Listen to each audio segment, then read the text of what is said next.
बिस्मिल्लाहिर्रहमानिर्रहीम। अस्सलाम वालेकुम जी।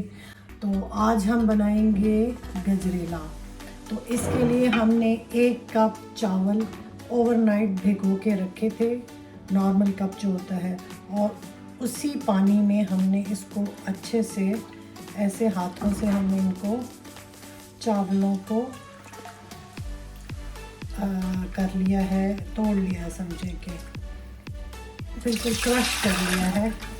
और ये पानी समेत हम इसको चावलों को तोड़ के देचके में डालेंगे।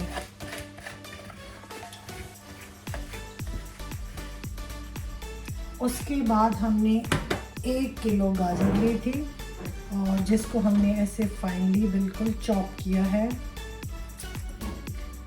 और ये भी हम इन चावलों के साथ इस पानी में डाल देंगे।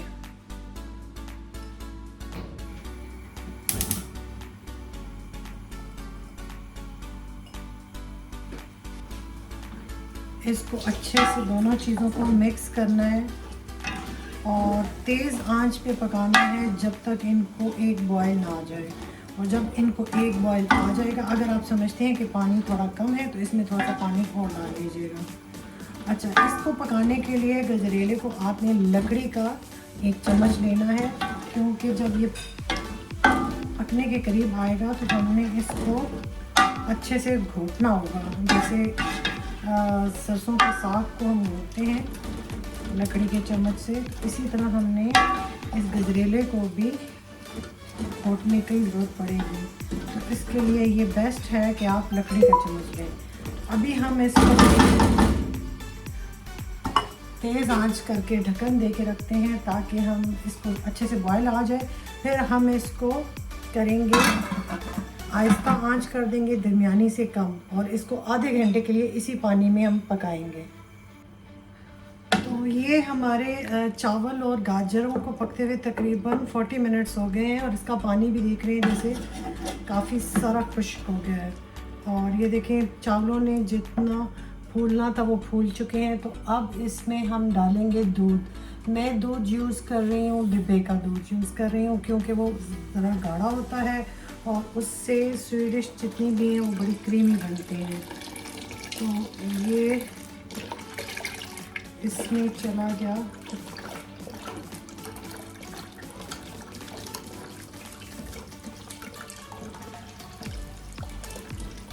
हमारा 1.5 किलो का 1 पैक।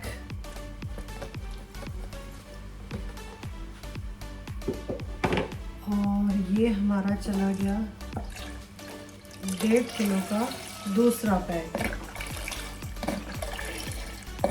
1 कप हमारा चावल था, 1 किलो गाजर थी, लेकिन सफाई होने के बाद वो जाहिर सी बात है 1.25 किलो रह गई होगी, क्योंकि उसमें से हमने काफ़ी सारा गर्मी निकाल दिया था। तो ये हमारा चला गया, यानी 3 किलो दूध इसमें चला गया। अच्छा, अब चूँकि ये दूध होता है गाढ़ा, तो इसमें अब मैं डालूँगी तकरीबन 1 जग छोटा और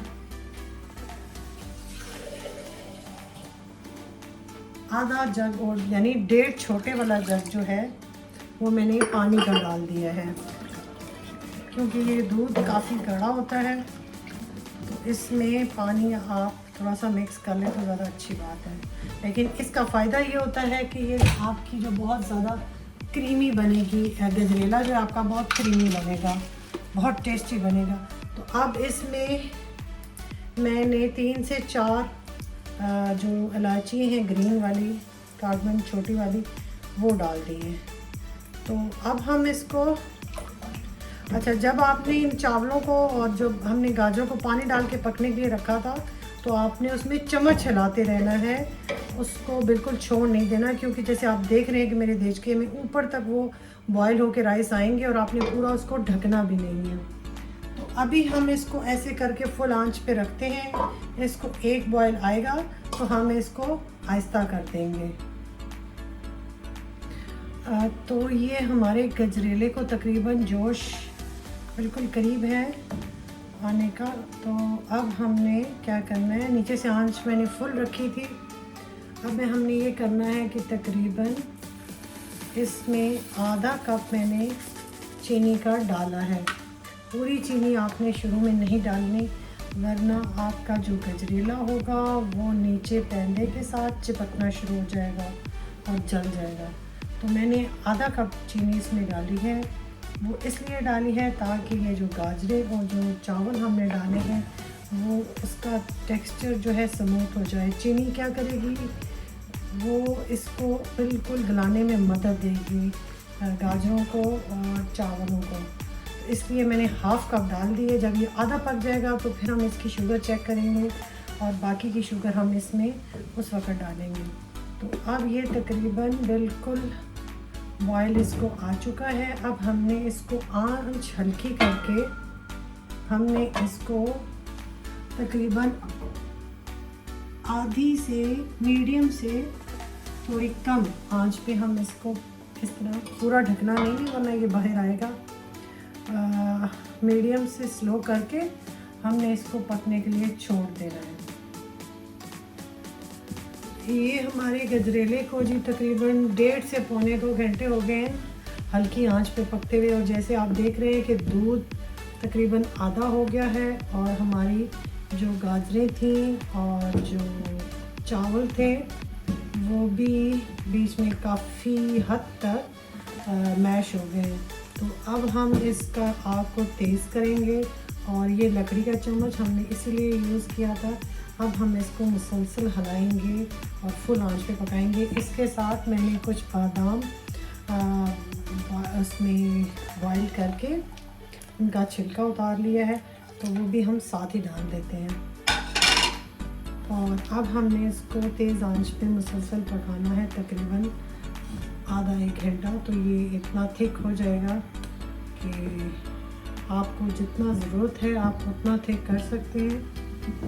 तकरीबन इसको आधा घंटा और लगेगा, लेकिन अब आपने इसके पास खड़े होकर और इसमें मुसलसल चम्मच चलाना है वरना ये नीचे बॉटम के साथ लगेगा। तो अब चलें, अब हम इसको गाढ़ा करते हैं और साथ साथ ये चम्मच से इसको मैश करते हैं ताकि ये सही ज़बरदस्त सा क्रीमी गजरेला हमारा तैयार हो।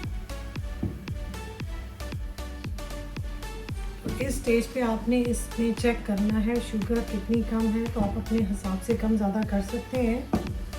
तो ये मैं हाफ़ कप और डाल रही हूँ इसमें, क्योंकि मुझे शुगर थोड़ी सी कम लगी है। तकरीबन सारा मैंने 1.5 कप इसमें शुगर का डाला है।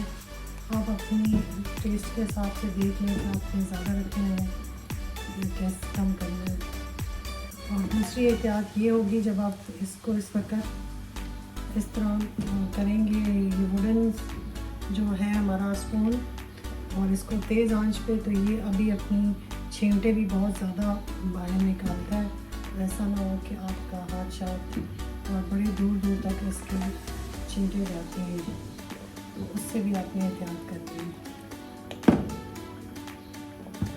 तकरीबन मुझे 40 मिनट्स हो गए हैं। मैंने फुल आंच से थोड़ा सा कम करके इसको मुसलसल चम्मच हिलाते हुए, ऐसे घोटते हुए इसको पकाया है।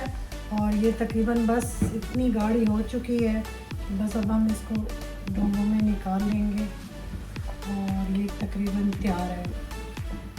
लेकिन आपने चम्मच आखिरी जो 30-40 मिनट्स हैं इसको ऐसे ही पकाना है, किसी लकड़ी के स्पून से मुसलसल हिलाते हुए, ताकि नीचे भी नहीं लगे और ये सही इसका जो टेक्सचर है वो स्मूथ हो जाए।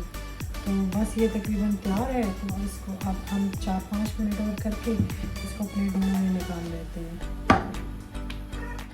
तो सबसे पहले हम इसको डालेंगे, मैंने अपना पसंदीदा तरीन डोंगा लिया है मट्टी का, और जो मट्टी में स्वीडिश स्पेशली गजरेला या जो होता है खीर और फिर ठंडे करने का और फिर उसको खाने का मज़ा है वो किसी और बर्तन में नहीं है।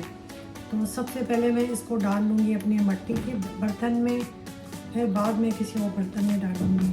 तो इसको डाल के हम इसको रखेंगे तकरीबन घंटे के लिए बाहर रूम टेम्परेचर पे, और फिर जब ये ठंडा हो जाएगा तो हम इसको फ्रिज में रख देंगे 3-4 घंटों के लिए।